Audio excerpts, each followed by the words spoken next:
Hello everyone, welcome to another Disney vs. Original Fridays, and today I am going to be discussing Tangled! Yes, after Disney's Princess and the Frog, we have Tangled, which is based on the Brothers Grimm's short stories of Rapunzel. Now, Rapunzel is a fairly basic story. There is, I think, a little bit more context in the Disney version. But I'm basically going to describe and give you a sense of what the original work was trying to do and give you an idea of what Disney was trying to say. So without further ado, let me discuss the original work. The original work by the Brothers Grimm is just called Rapunzel. It's not called Tangled or anything. This is when Disney started changing the names to their fairy tales. Like we had Tangled and then now we have Frozen. I don't get it, Disney. But anyway, basically the first one starts out sort of similar to the Disney version with a couple, and this couple actually ends up wanting a child, and then the funny thing is that in the original work it establishes that there is this enchantress who lives around where a garden is. She has like a high wall, it says, and there's this garden. And apparently the woman the couple, in particular the woman who wants to give birth to a child, notices that there are rampions, and I really don't know what kind of a flower that is, but apparently it's some kind of a flower. And she asks her husband if he could just go and get her a rampion. And it's really not given as to context why. It's almost like she stares at it and then she thinks it's so pretty that she suddenly wants to eat it. I don't know. It's like she almost like just tells him, "You need to give this to me, otherwise I will die." You know. I mean, it does say like that she starts to feel withered and whatnot. So I don't know if there's some actual it doesn't, like the original story doesn't really outright explain the justification as to why she really wants that particular flower, but I think it might be so that she can regain some kind of youth, sort of similar to the Disney version where we see how there's a flower that ultimately allows for people to stay younger when you sing this particular song. So there is this kind of similarity going on, but it is a little different, and I'll sort of get to as to why. Because in the original work, after this, the husband goes, he gets the rampion once, and then he comes back again because she wants some more after that, and she eats it up, and she's like, "Oh, it's so good," anymore. And I don't know if it might be the fact that she is maybe dying from something. I'm not sure.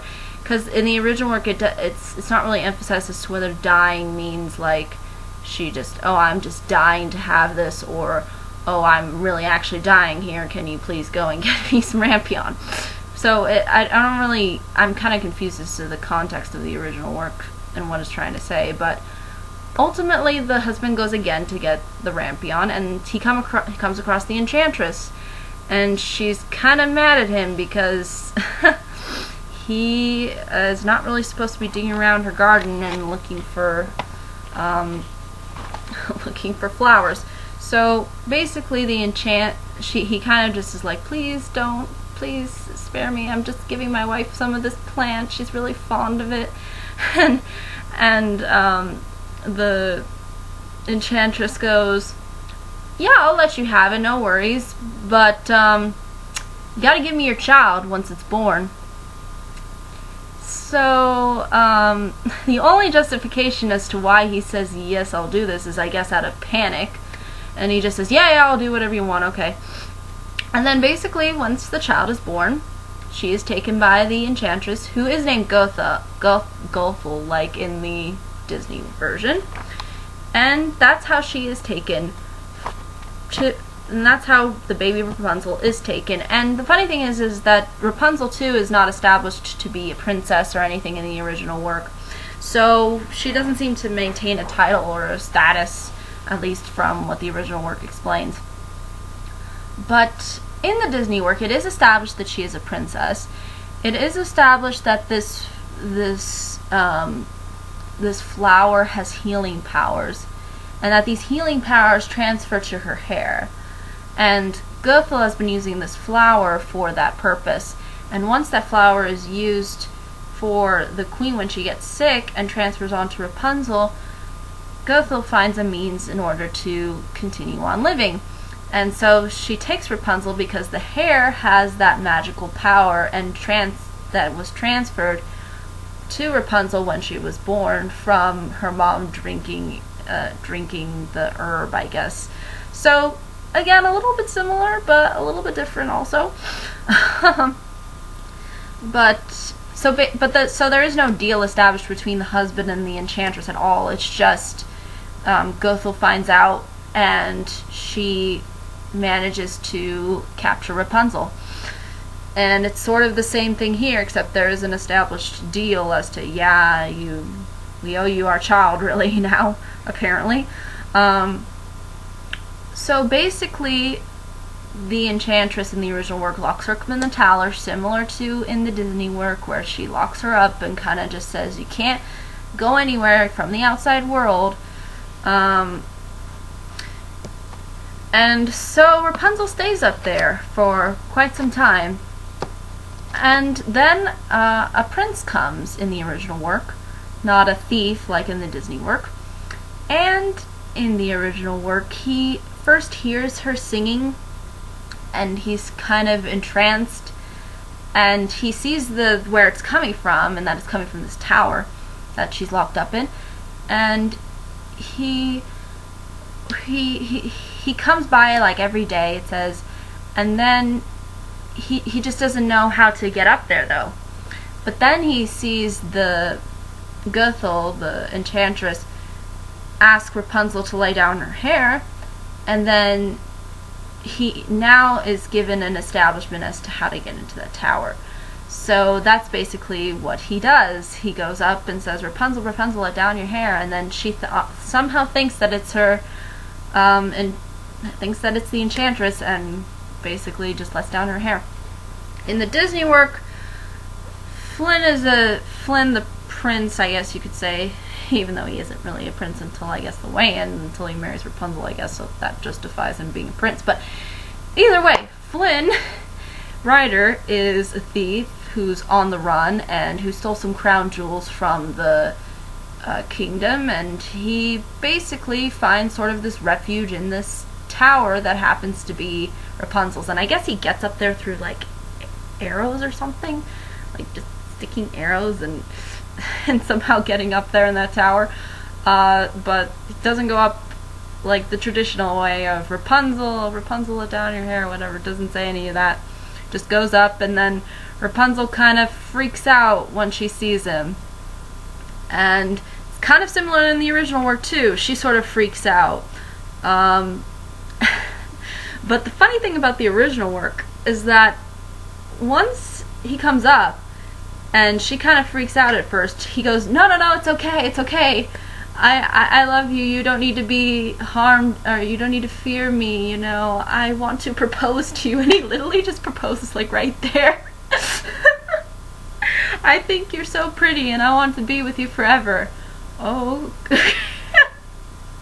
So, kind of more forward, I guess, than Flynn Rider, this prince, but she kind of goes, okay, yeah, I'd love to do that. Again, fairy tale logic here. And basically, they don't have a means as to get Rapunzel out of the tower. So after he proposes, she kind of says, well, what you can do for me is bring a skein of silk, and so that she can like weave a ladder, and then she can use that ladder to go down. And So that's kind of their plan, because I guess Rapunzel does not like being locked up in that tower with that enchantress Gothel. So, or having to let down her hair for Gothel every once in a while. So that's what they ultimately decide. And when the enchantress comes one day, she accidentally spills the beans that she had a prince in the tower. So it's not like it's given away that they did anything in the tower, although it's implied later on that, yeah, there was something going on in that tower, but I'll explain that later. But basically, she kind of says, like, oh, you weigh more than a sun king or something like that. And Gothel is like, oh no, you didn't just let up a prince up in here. No, that's not what you did, Rapunzel. So she gets mad, cuts her hair off, unlike in the Disney version where Flynn cuts her hair off in order to save her, sort of. Long story short, but that's kind of the reasoning there. So her hair gets cut off in both versions, but for different reasons. So Gothel cuts off her hair completely and says, and since her hair obviously doesn't have any healing powers or anything, doesn't change or do anything, because she just kind of lets her hair grow for whatever reason, I don't really know, just so that she can be locked up in the tower, beats me. Or if she can find a means to get up in the tower and Rapunzel can't leave. I guess maybe that's the reasoning. I'm not sure. But in the original work, she does it out of anger towards Rapunzel and basically puts her in a desert. In the original work. Puts her right out in the middle of nowhere, says, you're gone. That's where you belong. Goodbye. Auf Wiedersehen. Rot in the desert. So basically, Gothel uses the hair because she thinks that the prince is going to come back. So she uses the hair to trick him. And basically, he kind of comes up and does the same thing. Rapunzel, let down your hair. And then the Gothel lets down the hair. He climbs up, realizes, oh no, that's not Rapunzel. And then she's like, ha ha ha, you'll never see your true love again, bwahaha. And she does her evil little witch laugh, and not really. That was just for comedic emphasis. But basically, she tells him, she gone. You ain't gonna see her again. Bye bye. And the prince is really devastated by this. He kind of doesn't really go on to fight Gothel or anything, like, how dare you do this? No, he just kind of like, oh, no, why'd you do this? No. And then he kind of wanders around the forest until he finally reaches the desert. And automatically just somehow runs into Rapunzel. And,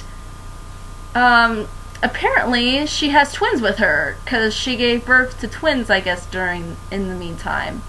A boy and a girl. And they reunite, and it's all very happy, very peaceful. There's a lot of closure, and he's like, oh, I'm so happy to see you, and oh, it's so nice. But yeah, I think that's really all ultimately I can say about the original work and how it ends. It's kind of straightforward in that sense. Disney's is, I think, again, a little bit more complicated. You do have the fact that the hair is actually does have magical powers. You do have the fact that Flynn is not really a prince, is that he's a thief, and he has this whole other side story to him. And then Rapunzel sees the lights and has some kind of vision of wanting to go out to where the lights are, and it's more about her sort of reuniting with her parents, and her and Flynn kind of going off on this journey and falling in love, whereas it's in the original work it's more about reuniting the couple. And also Gothel's not really in the original work seem to be motivated by using Rapunzel as like a means to an end. It's really not justified as to why she would want to lock this girl up in a tower, all just because somebody went and got her flowers. I really don't know. Like, it's not really given a full-blown reason. The motivation's really not all that strong compared to, and when you look at Disney villains too, if like Maleficent being snubbed at a party, you can kind of realize that some Disney villains and even original work villains don't have a lot of motives. So she really doesn't have a motivation of keeping her up there. I guess just so that she doesn't realize who she is. And the odd thing about the original work is that there's no reuniting with her actual biological parents at all. So that is kind of odd that the original work decided to kind of leave that out. I don't know, but the Disney work provides, again, context. So there is a lot more going on in the Disney work. There is a lot more adventure. There's a lot more. There's a lot just more action going on. The original work is really straightforward. I almost want to say it's a little bit more like the more traditional Disney films like Snow White or Cinderella, where they're just kind of straightforward stories, where it's really basic. But this Disney version kind of makes it a little bit more complicated. But I think the story is not as complicated in the Disney work to the point where kids can't understand it. I can understand. I think I could understand Tangled just as fine as I could understand Little Mermaid. So again, there is just a little bit more than there is in the original work. And again, the original work doesn't really have like a strong moral, and the Disney work is kind of trying to emphasize the point of, finding yourself, and Rapunzel is a more, I guess, outspoken character in the Disney work. It seems like the characters in the original story don't have a lot to work with because, again, the stories are relatively short. They don't have a lot of context. So again, it's a fairy tale, relatively short, and not a whole lot of logic to it, but it still holds up, I think, it being kind of sweet.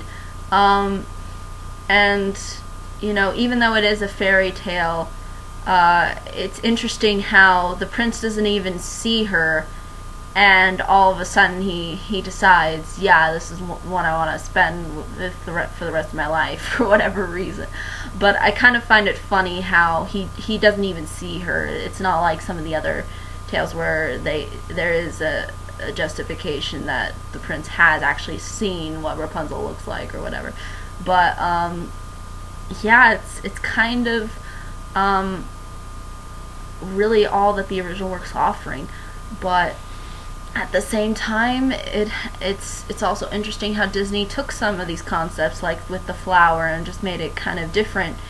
And they have more side characters too, with the dudes at the bar, and then the people in the village, and all that stuff, and then the chameleon, and then the little and then the horse. There's a lot more side characters. Again, no side characters in this one. It's pretty straightforward. Rapunzel, Prince, Mom, Dad, and Enchantress. That's it.